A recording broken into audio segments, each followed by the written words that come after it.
तो भाइयों जोरदार स्वागत है आपका अंतिम पड़ाव में of the correlation. Total 4 methods थी कोरिलेशन के अंदर। पहली मेथड का नाम था स्कैटर डायग्राम, फिर रैंक कोरिलेशन, फिर कॉन्करेंट डेविएशन। फाइनली आज वो दिन आ ही गया जब हम लोग कार्ल पियर्सन के साथ कोरिलेशन की शुरुआत करेंगे। तो चलो शुरू करते हैं।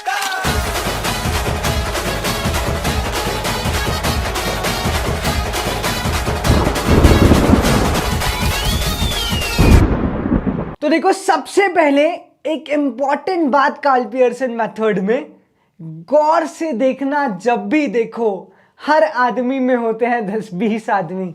बिल्कुल सही बोल रहा हूं मैं, गौर से देखना, जब भी देखो हर आदमी में होते हैं 10-20 आदमी।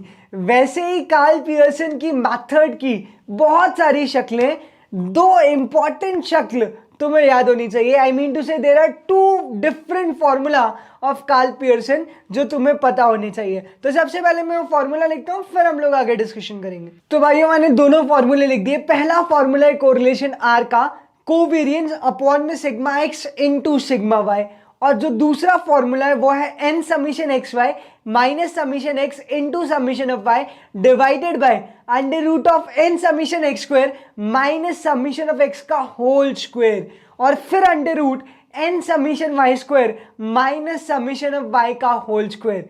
तो ऑल टुगेदर 2 फॉर्मूला है इन द कार्ल पियर्सन। दोनों ही फॉर्मूला बहुत इंपॉर्टेंट है। एक डायरेक्ट फॉर्मूला है एन समीशन एक्स वाई वाला, और एक ट्रेडिशनल फॉर्मूला है covariance divided by sigma x into sigma y वाला। तो देखो, सबसे पहले मैं तुम्हें कोवेरियंस का मतलब बता देता हूं। कोवेरियंस का मतलब होता है जॉइंट वेरिएशन। इसको इस तरीके से समझो कि अगर मैंने सिर्फ अकेला इन्फोसिस का शेयर खरीदा तो इन्फोसिस के शेयर में कितना डेविएशन आने का चांसेस है, ये मेजर होगा स्टैंडर्ड डेविएशन से। अगर अकेला रिलायंस का शेयर खरीदा तो रिलायंस के शेयर में कितना डेविएशन आने का चांस है, ये मेजर होगा स्टैंडर्ड डेविएशन से। लेकिन अगर मैंने आधा पैसा इन्फोसिस में डाला और आधा पैसा रिलायंस में डाला, तो दोनों स्टॉक जब मैंने ओन कर लिए तो मेरा डेविएशन कितना हो रहा है, ये पता लगाएगा कोवेरियंस। तो कोवेरियंस भाइयों जॉइंट वेरिएशन है of x around x bar and y around y bar. Covariance का फॉर्मूला होता है x minus x bar into y minus y bar का सम डिवाइडेड बाय एन। तो 3 बातें मैंने अभी तक आपसे कही। पहला formula R is equal to covariance divided by sigma x into sigma y. दूसरा formula n summation x y minus summation of x into summation of y divided by under root of n summation x square minus summation of x का whole square into under root of n summation y square minus summation of y का whole square. और याद रखना, covariance का formula होता है summation of x minus x bar into y minus y bar divided by n. तो चलो जल्दी से एक एग्जाम्पल करते हैं और दोनों ही शक्ल से सेम आंसर निकलेगा, निकाल कर देखते हैं। तो भाइयों, मैंने एक सीरीज दे दी एक्स की 2, 4, 6, 8। वाई की हम लोगों ने एक सीरीज ले ली 8, 5, 4, 3, और हमें निकालना है correlation between x and y. We want to calculate r. तो देखो, सबसे पहले बेसिक फॉर्मूला लगाते हैं कार्ल पियर्सन का। R is equal to covariance x comma y divided by sigma x into sigma y. तो मुझे बताओ कोवेरियंस का फॉर्मूला क्या है। कोवेरियंस का फॉर्मूला है summation of x minus x bar into y minus y bar divided by n. तो सबसे पहले तो मुझे x से निकालना है x बार। तो सबसे पहले मैं x बार निकाल लेता हूं। मेरा x बार कितना आएगा, मेरा x बार आएगा 2 + 4 + 6 + 8 डिवाइडेड बाय 4 यानी कि 5। और मेरा y बार कितना आएगा 8 + 5 + 4 + 3 डिवाइडेड बाय 4 यानी कि 5। तो मेरा y बार भी 5 आ गया और x बार भी 5 आ गया। अब मुझे चाहिए x माइनस एक्स बार। तो मैं निकाल लेता हूँ x माइनस एक्स बार। तो मेरा x माइनस एक्स बार हो जाएगा -3, फिर -1, 6 - 5 + 1, 8 - 5 + 3। फिर मैं निकालता हूं y माइनस वाई बार। तो 8 - 5 3, 5 - 5 0, 4 - 5 -1 और 3 - 5 -2। मुझे कोवेरियंस के लिए x माइनस एक्स बार मल्टीप्लाई चाहिए y माइनस वाई बार के साथ। तो मैं जो अगली टेबल बनाऊंगा उसमें मैं x माइनस एक्स बार को मल्टीप्लाई कर दूंगा विथ y माइनस वाई बार। तो चलिए देखते हैं क्या आता है। -3 इंटू 3 -9, -1 इंटू 0 0, +1 इंटू -1 -1 और +3 इंटू -2 यानी कि -6। तो अगर मैं सम निकालूंगा x minus x bar into y minus y bar का तो मेरा सम आएगा -16। तो भाइयों मेरा कोवेरिएंस में मैं रख दूंगा यहाँ पे -16 और डिवाइड बाय हो जाएगा 4, तो मेरा कोवेरिएंस निकल के आ गया है -4। आगे मुझे जरूरत है स्टैंडर्ड डिवीजन ऑफ x और स्टैंडर्ड डिवीजन ऑफ y निकालने की। सिग्मा x का फॉर्मूला होता है under root of summation x minus x bar का whole square divided by n, यानी कि मुझे x माइनस एक्स बार का होल स्क्वायर का सम चाहिए। तो मैं एक काम करता हूं x माइनस एक्स बार का होल स्क्वायर निकाल लेता हूं। तो x माइनस एक्स बार का होल स्क्वायर करूंगा तो 3 का स्क्वायर कितना हो गया 9, 1 का स्क्वायर 1, 1 का स्क्वायर 1, 3 का स्क्वायर 9। तो मेरे पास summation of x minus x bar का होल स्क्वायर आ गया 20। तो 20/4 अंडर रूट यानी कि ये हो गया अंडर रूट 5। वैसे ही मैं निकाल लेता हूँ सिग्मा वाई। सिग्मा वाई हो जाएगा summation of y minus y bar का whole square divided by n। याद करो स्टैंडर्ड डिविएशन में ऑलरेडी तुम्हें मेजर्स ऑफ डिस्पर्शन में पढ़ा चुका था। तो स्टैंडर्ड डिविएशन का सिंपल सा फॉर्मूला है under root of summation x minus x bar का whole square divided by n। एक शॉर्टकट फॉर्मूला भी था लेकिन उसकी यहां पर जरूरत नहीं है। तो चलो y माइनस वाई बार का होल स्क्वायर कर देते हैं। अगर मैं y माइनस वाई बार का होल स्क्वायर करता हूं तो ये हो जाएगा 64, ये हो जाएगा 25। तो अगर मैं y माइनस वाई बार का होल स्क्वायर करता हूं तो ये हो जाएगा 9, फिर ये 0, फिर 1 और फिर 4। तो मेरे पास आंसर आएगा 14। तो मेरा सिग्मा y हो जाएगा 14/4 का अंडर रूट। तो फाइनली मेरा आंसर आया 1.87 और अंडर रूट 5 होता है 2.23। तो चलो जल्दी से अब हम लोग r निकाल लेते हैं क्योंकि r बहुत सिंपल है, covariance divided by sigma x into sigma y। तो r is equal to -4 divided by 2.23 into 1.87। तो मेरा r आ जाएगा -0.95।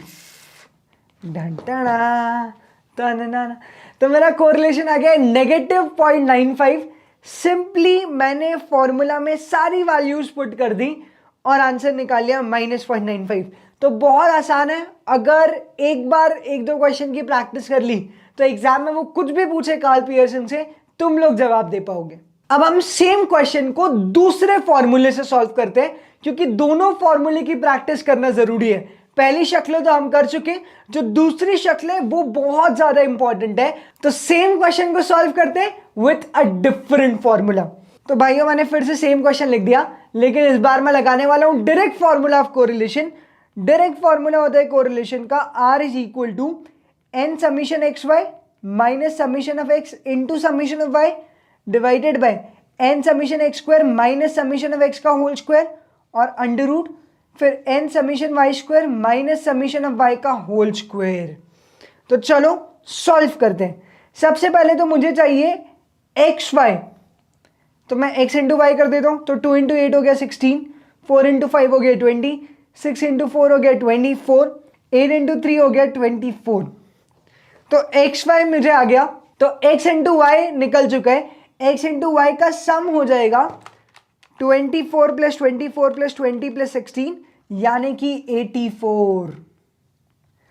इसके बाद मुझे चाहिए समीशन x और समीशन ऑफ y।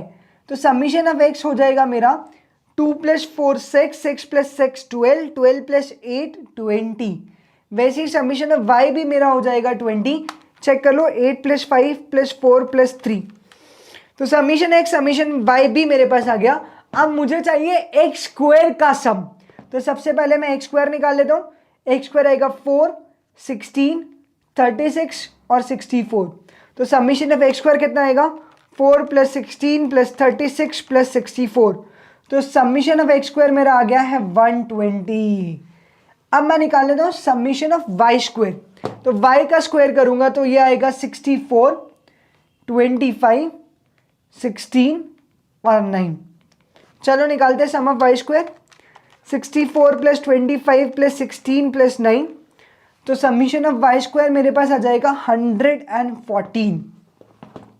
तो जितनी चीजें मुझे चाहिए थी to calculate the correlation from the direct formula, वो सारी चीजें मैंने निकाल ली है। Number of observation is given question में है 4। तो चलो भाइयों सारी वैल्यूज पुट करते हैं in the formula. R is equal to 4 into summation x y यानी 4 इंटू 84 माइनस समीशन एक्स यानी 20 into 20 divided by 4 into summation x square which is 120 minus 20 का square under root of 4 into 114 minus 20 का square. तो चलो solve करते हैं। 4 into 84 336 m plus और 20 into equal to m minus. तो ऊपर न्यूमरेटर में तो आ गया मेरा -64, डिनोमिनेटर भी सॉल्व कर लेते हैं। 4 इंटू 120 m प्लस और 20 into equal to m minus. तो MRC आया 80, फिर दबाया अंडर रूट, तो डिनोमिनेटर में आ गया 8.94 मल्टीप्लाइड बाय 7.48। तो -64 divided by 8.94 multiplied by 7.48। Check करते हैं हमारा R क्या आता है। तो 64 डिवाइडेड बाय 8.94 डिवाइडेड बाय 7.48, तो हमारा R आया है -0.95। डन टना। तो भाइयों ये वही आंसर है जो पहले फॉर्मूला से आया था। तो हैंस प्रूव्ड कि दोनों फॉर्मूला एक ही खेत की मूली है, दोनों फॉर्मूला से सेम ही आंसर निकल के आने वाले हैं। First formula is simple, covariance divided by sigma x into sigma y. दूसरा formula direct formula n summation x y minus summation of x into summation of y divided by under root of n summation x square minus summation x का whole square into under root of n summation y square minus summation of y का whole square. तो भाइयों फॉर्मूले तो हम लोगों ने पढ़ लिए कार्ल पियर्सन के। अब चलते हैं सीधे प्रॉपर्टीज पर, जिसमें से सबसे ज्यादा क्वेश्चन पूछे जाते हैं इन एग्जाम्स। तुम अभी तक ये तो समझ ही गए होगे central tendency, measures of dispersion पढ़ के, कि एग्जाम में क्वेश्चंस आते हैं प्रॉपर्टी बेस्ड ना कि फॉर्मूला बेस्ड। तो बहुत इंपॉर्टेंट प्रॉपर्टीज है कार्ल पियर्सन की। आओ एक एक करके सारी प्रॉपर्टीज लिखते हैं। देखो सबसे इंपॉर्टेंट प्रॉपर्टी, ये चीज याद रखना टिल द एग्जाम्स, कि कभी भी स्टैंडर्ड डेविएशन नेगेटिव नहीं आ सकता, क्योंकि स्टैंडर्ड डेविएशन रूट करने के बाद निकलता है और रूट के बाद जो भी आंसर आता है वो कभी नेगेटिव नहीं हो सकता। चाहे मैं रूट के अंदर कुछ भी डालूं, आंसर या तो नॉट डिफाइंड आएगा या फिर आंसर बाहर पॉजिटिव ही निकलेगा। रूट के बाहर नेगेटिव नंबर यूजुअली नहीं मिलता, तो स्टैंडर्ड डेविएशन कभी भी नेगेटिव नहीं होगा। स्टैंडर्ड डेविएशन पॉजिटिव ही आने वाला है मेरे दोस्तों। और अगर स्टैंडर्ड डेविएशन पॉजिटिव आने वाला है तो उस हिसाब से तो कोरिलेशन कभी नेगेटिव होना ही नहीं चाहिए। लेकिन कोवेरिएंस वो लिंक है इन द फॉर्मूला जिसकी वजह से कोरिलेशन या तो पॉजिटिव या तो नेगेटिव होता है, क्योंकि स्टैंडर्ड डेविएशन तो हर बार पॉजिटिव आएगा, लेकिन कोवेरिएंस पॉजिटिव भी हो सकता है और नेगेटिव भी। तो इसीलिए कोवेरिएंस पॉजिटिव तो कोरिलेशन भी पॉजिटिव, कोवेरिएंस नेगेटिव तो कोरिलेशन भी नेगेटिव। यानी कि sign of r entirely depends on sign of covariance. तो ये याद रखना कि कोवेरिएंस अगर नेगेटिव है तो R 100% नेगेटिव आएगा, और कोवेरिएंस अगर पॉजिटिव है तो R 100% पॉजिटिव आने वाला है मेरे भाई। अब चलते हैं दूसरी प्रॉपर्टी पर of Karl Pearson, very important. तो दूसरी प्रॉपर्टी बहुत ही आसान और बहुत ही बेसिक, कि कोरिलेशन कोफिशिएंट हमेशा लाई करता है बिटवीन -1 to +1, यानी कोरिलेशन कोफिशिएंट कभी भी 1 से ज्यादा नहीं हो सकता। यार हम लोग जब परसेंटेज निकालते हैं तो क्या कभी भी 100% से ज्यादा मार्क्स आ सकते हैं? हम लोग बातचीत में जरूर बोल देते हैं कि 150% श्योर हूँ, 200% श्योर हूँ, लेकिन रियलिटी में 100% से ज्यादा कुछ नहीं होता। In a same way correlation is a pure number, ये परसेंटेज में नहीं है, ये इंडिविजुअल डेसिमल्स में है। तो कोरिलेशन कभी भी 1 से ज्यादा नहीं हो सकता। तो correlation coefficient always lies between -1 to +1, ये याद रखना। अब तुम्हें बताता हूं तीसरी प्रॉपर्टी, कि जो कोरिलेशन कोफिशिएंट है वो है एक प्योर नंबर। तो तीसरी प्रॉपर्टी भी लिख दी है मैंने भाइयों इन द चैंपियंस वाला चार्ट, कि R जो है एक प्योर नंबर है। अच्छा ये प्योर नंबर का मतलब क्या होता है? प्योर नंबर की कभी कोई यूनिट नहीं होती, पानी रे पानी तेरा रंग कैसा, जिसमें मिला दो लगे उस जैसा। ठीक उसी तरीके से आर बोलते हैं कि मेरा अपना कोई कलर नहीं है, मैं यूनिट फ्री हूं, मतलब मेरी कोई यूनिट नहीं है। कोरिलेशन आया 0.8, ये 0.8 सेंटीमीटर है, मीटर है, लीटर है, क्या है, नोबडी नोज। तो आर एक प्योर नंबर है जिसकी कोई यूनिट नहीं होती, तो इट इज यूनिट फ्री। अगली प्रॉपर्टी पे चलते हैं, बहुत इंपॉर्टेंट प्रॉपर्टी है, पर तुम्हें लॉजिक और दिमाग नहीं लगाना है, एग्जाम टाइम बहुत करीब है, तो सिर्फ इसको याद कर लो, और सिर्फ इतना ही याद रख लिया तो एग्जाम में डायरेक्ट क्वेश्चंस आते हैं आगे वाली तीनों प्रॉपर्टी से। तीनों चीजें एक साथ लिख देता हूं। सबसे पहले होता है coefficient of determination. Coefficient of determination का फॉर्मूला होता है आर स्क्वेयर, इसको एक्सप्लेन्ड वेरिएंस भी बोला जाता है। तो चलो सबसे पहले लिखते हैं, तो कोफिशिएंट ऑफ डिटर्मिनेशन हो जाता है मेरा आर स्क्वायर, इसे एक्सप्लेन्ड वेरिएंस भी बोलते हैं। सपोज एग्जाम में वो कोरिलेशन दे देता है 0.6 और तुमसे बोलता है कि बताओ कोफिशिएंट ऑफ डिटर्मिनेशन क्या है, तो तुम्हें कुछ नहीं करना है, तुम्हें करना है 0.6 का स्क्वायर, तो आंसर आ जाएगा 0.36। अगर तुम्हें आर दे दिया 0.8 और तुमसे पूछा कोफिशिएंट ऑफ डिटर्मिनेशन क्या है, तो तुम्हें करना है 0.8 का स्क्वायर, तो आंसर आ जाएगा 0.64। It is as easy as anything. अगली प्रॉपर्टी पुरानी प्रॉपर्टी के बेस पे बनी हुई है। अगर coefficient of determination r square है तो बचा हुआ क्या होगा, कोफिशिएंट ऑफ नॉन डिटर्मिनेशन।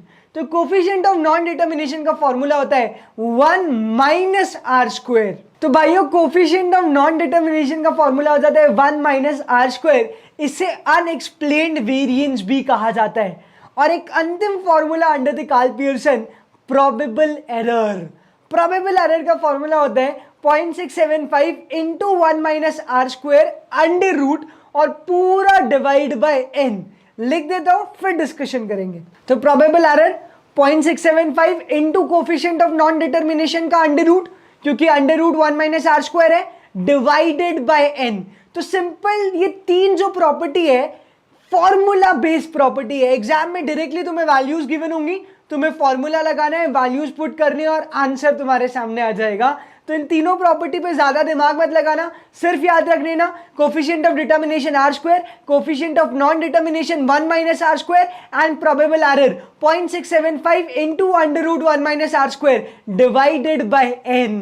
एक अंतिम बात कि कार्ल पियर्सन कोरिलेशन कोफिशिएंट को प्रोडक्ट मोमेंट कोरिलेशन भी कहा जाता है, और ये सिर्फ लीनियर इक्वेशंस के लिए निकलता है, लीनियर वेरिएबल्स के लिए निकलता है, यानी क्वाड्रेटिक और क्यूबिक का कार्ल पियर्सन नहीं निकल पाएगा। तो अंतिम पॉइंट लिख देता हूं। तो अंतिम प्रॉपर्टी पे लिख दी मैंने भाइयों, कार्ल पियर्सन का दूसरा निकनेम है प्रोडक्ट मोमेंट कोरिलेशन। तो अगर एग्जाम में प्रोडक्ट मोमेंट कोरिलेशन आ जाए तो हाथ उठाकर ये मत बोल देना कि क्वेश्चन गलत है या आउट ऑफ सिलेबस है, ये तुम्हारे सिलेबस का पार्ट है। कार्ल पियर्सन का ही दूसरा नाम है प्रोडक्ट मोमेंट कोरिलेशन। और दूसरी बात, कार्ल पियर्सन मेथड सिर्फ और सिर्फ लीनियर रिलेशनशिप पे लगेगी, क्वाड्रेटिक और क्यूबिक पे कार्ल पियर्सन नहीं लगने वाला मेरे भाई।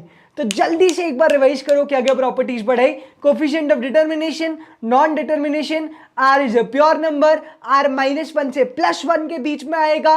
प्रोबेबल एरर का फॉर्मूला, कार्ल पियर्सन को प्रोडक्ट मोमेंट कोरिलेशन भी बोलते हैं। कोवेरिएंस डिसाइड करता है कि कोरिलेशन का साइन क्या होने वाला है, और कार्ल पियर्सन निकलता है सिर्फ और सिर्फ लीनियर रिलेशनशिप के लिए।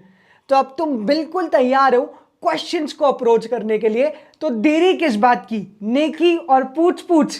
क्वेश्चन आ रहा है तुम्हारी स्क्रीन पर। तो भाइयों इस क्वेश्चन में वेरिएंस ऑफ x दे रखा है 625, r दे रखा है 0.64 और कोवेरिएंस भी गिवन है, और तुमसे पूछा जाता है बताओ वेरिएंस ऑफ y क्या होगा। तो याद रखो मैंने तुम्हें मेजर्स ऑफ डिस्पर्जन में चीख चीख कर चिल्ला कर बताया है कि स्टैंडर्ड डेविएशन का स्क्वायर होता है वेरिएंस, और वेरिएंस का अंडर रूट हो जाता है स्टैंडर्ड डेविएशन। तो चलो सीधे फॉर्मूला लगाते हैं कोरिलेशन का। तो भाइयों मैंने सारी वैल्यू पुट कर दिया, आर की जगह रख दिया 0.64, स्टैंडर्ड डिवीजन ऑफ x को कर दिया मैंने under root of variance. Variance की वैल्यू दे रखी थी 625, तो स्टैंडर्ड डिवीजन ऑफ x हो गया under root 625। Standard division of y मुझे निकालना है, कोवेरिएंस ऑलरेडी गिवन है 256। तो चलो सिग्मा y हम लोग निकालते हैं। चाहो तो तुम लोग नॉकआउट कर सकते हो डायरेक्टली इन द एग्जाम, अभी हम लोग कैलकुलेट कर लेते हैं। फाइनली तुम्हारा सिग्मा y आ जाएगा 16। अगर तुम इस इक्वेशन को सॉल्व करते हो तो तुम्हारा स्टैंडर्ड डेविएशन आ जाएगा 16। तो ये वाला क्वेश्चन हो गया खत्म। अगला क्वेश्चन आ रहा है तुम्हारी स्क्रीन पर, बिल्कुल जल्दी से भाई पूरे कॉन्फिडेंस के साथ सॉल्व करना। तो देखो यहाँ पे सिंपल फॉर्मूला पूछ लिया कि प्रोबेबल एरर ऑफ कोरिलेशन क्या है, तो लिख दो formula 0.675 into 1 minus are square divided by n। मतलब ये लेवल हो गया इंस्टीट्यूट का कि वो सीधे फॉर्मूला पूछ रहे हैं एग्जाम, ये पास्ट अटेम्प्ट में आ चुका है। तो सिर्फ फॉर्मूला याद रखना है 0.675 into 1 minus are square divided by n, that is the formula of probable error. तो जल्दी से अगला क्वेश्चन करते हैं कोरिलेशन का। Question is on to your screen. तो देखो यहां पे दे रखा है कि sum of product of deviation from arithmetic mean is 0। ध्यान से सुनना, सम ऑफ, सम के लिए मैंने लगा दिया सिग्मा, प्रोडक्ट ऑफ, प्रोडक्ट मतलब मल्टीप्लीकेशन होगा कहीं पे, of deviation from arithmetic mean is 0। तो डेविएशन फ्रॉम अरिथमेटिक मीन मतलब x minus x bar into y minus y बार, मतलब कोवेरिएंस 0 है। अरे कोवेरिएंस का फॉर्मूला क्या होता है, summation of x minus x bar into y minus y bar divided by n। अगर न्यूमरेटर 0 हो गया तो कोवेरिएंस 0, और r का फॉर्मूला होता है covariance divided by sigma x into sigma y। अगर कोवेरिएंस 0 हो गया तो r भी क्या हो जाएगा, 0। तो भाइयों ये क्वेश्चन बहुत आसान था, लिंक वाला क्वेश्चन था। इन्होंने सीधे ही बोला कि what is the correlation coefficient अगर product of deviation from arithmetic mean is 0। तो अगर product of deviation from arithmetic mean 0 है यानी कि कोवेरिएंस 0 है, और अगर कोवेरिएंस 0 है तो कोरिलेशन भी 0 है। तो लिख दो आंसर 0। अब सॉल्व करते हैं अगला question on to your screen. तो देखो यहां पे भी डायरेक्टली फॉर्मूला पूछ लिया, उन्होंने बोला कोरिलेशन कोफिशिएंट है p, तो बताओ p स्क्वायर क्या होगा। अरे भाई चीख चीख कर बताया, r अगर कोरिलेशन है तो r स्क्वायर होने वाला है कोफिशिएंट ऑफ डिटर्मिनेशन। तो यहां पे लिख दो it is coefficient of determination. तो कंप्यूटर जी अगला सवाल लेकर आओ स्क्रीन पर। तो देखो इस क्वेश्चन में दे रखा है कि कोवेरिएंस दो वेरिएबल के बीच में x और y के बीच में है 8.4 और उनके वेरिएंसेस दे रखे हैं 25 और 36। तुम लोग बताओ कि कार्ल पियर्सन का कोरिलेशन कोफिशिएंट क्या है। तो r का फॉर्मूला होता है covariance x, y divided by sigma x into sigma y। तो कोवेरिएंस तुम्हें ऑलरेडी दे रखा है 8.4, सिग्मा x तुम्हें निकालना है, जबकि वेरिएंस ऑफ x दे रखा है 25। तो वेरिएंस ऑफ x 25 है तो sigma x under root of variance होता है, तो अंडर रूट 25 का आंसर आ जाएगा 5 और अंडर रूट 36 मेरा हो जाएगा सिग्मा y। तो सिग्मा y का आंसर आएगा 6। तो 8.4 डिवाइडेड बाय 30 मेरा कोरिलेशन आ जाएगा 0.28। तो भाइयों फाइनली सारे बेसिक क्वेश्चंस मैंने सॉल्व कर लिए ऑफ द कोरिलेशन, और इसी के साथ एक और मेथड कार्ल पियर्सन हो जाती है खत्म। आज हम लोगों ने शुरुआत की with the basic 2 formula of the Karl Pearson, 2 शक्लें थी कार्ल पियर्सन की, फिर बहुत सारी प्रॉपर्टीज पढ़ी। कोवेरिएंस डिसाइड करते हैं नेचर ऑफ कोरिलेशन, r होता है -1 से +1 के बीच में, प्रोबेबल एरर का फॉर्मूला देखा, कोफिशिएंट ऑफ डिटर्मिनेशन देखा, कोफिशिएंट ऑफ नॉन डिटर्मिनेशन भी हम लोगों ने देखा। फिर ये भी पढ़ा कि कोरिलेशन का दूसरा नाम है प्रोडक्ट मोमेंट कोरिलेशन, और कार्ल पियर्सन निकलता है सिर्फ और सिर्फ लीनियर इक्वेशंस के लिए। तो ये फॉर्मूले याद रखने हैं, प्रॉपर्टीज को दिमाग में रखना है, बहुत आसानी से हम लोग 3 मार्क्स लेकर आने वाले हैं इन द कोरिलेशन। एक अंतिम प्रॉपर्टी और बची है कोरिलेशन की, याद करो लावारिस प्रॉपर्टी थी सेंट्रल टेंडेंसी में, मेजर्स ऑफ डिस्पर्जन में, और वही लावारिस प्रॉपर्टी आएगी अब कोरिलेशन में। इंपॉर्टेंट है पर वो इस वीडियो में नहीं लूंगा क्योंकि जितना रट कर आया था वो सब बोल चुका। अब वापस जाऊंगा, फिर रटूंगा और फिर मिलूंगा। तब तक के लिए bye bye, take care and keep smiling.